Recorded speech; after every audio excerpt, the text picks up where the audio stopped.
നമസ്കാരം. ഞാൻ ഇന്നിവിടെ ആരംഭിക്കാൻ പോകുന്നത് പരിസ്ഥിതിയെ കുറിച്ച് സുഗതകുമാരി ടീച്ചർ എഴുതിയ കവിതയുടെ ഏതാണ് ഭാഗമാണ്. ഒരു തൈ നടാം നമുക്ക് അമ്മയ്ക്കു വേണ്ടി, ഒരു തൈ നടാം കൊച്ചുമക്കൾക്കു വേണ്ടി, ഒരു തൈ നടാം 100 കിളികൾക്കു വേണ്ടി, ഒരു തൈ നടാം നല്ല നാളേക്കു വേണ്ടി, ഒരു തൈ നടാം നമുക്ക് അമ്മയ്ക്കു വേണ്ടി, ഒരു തൈ നടാം കൊച്ചുമക്കൾക്കു വേണ്ടി, ഒരു തൈ നടാം 100 കിളികൾക്കു വേണ്ടി, ഒരു തൈ നടാം നല്ല നാളേക്കു വേണ്ടി.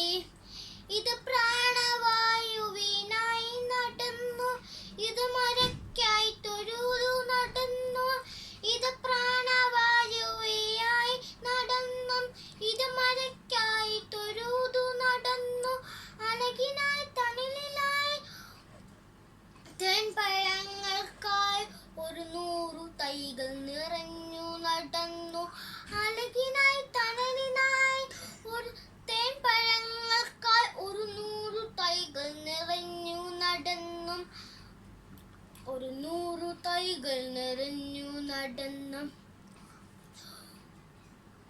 ഒരു തൈ നടാം നമുക്ക് അമ്മയ്ക്കു വേണ്ടി, ഒരു തൈ നടാം കൊച്ചുമക്കൾക്കു വേണ്ടി, ഒരു തൈ നടാം 100 കിളികൾക്കു വേണ്ടി, ഒരു തൈ നടാം നല്ല നാളേക്കു വേണ്ടി, ഒരു തൈ നടാം നമുക്ക് അമ്മയ്ക്ക് വേണ്ടി, ഒരു തൈ നടാം കൊച്ചുമക്കൾക്കു വേണ്ടി, ഒരു തൈ നടാം 100 കിളികൾക്കു വേണ്ടി, ഒരു തൈ നടാം നല്ല നാളേക്ക് വേണ്ടി. നന്ദി.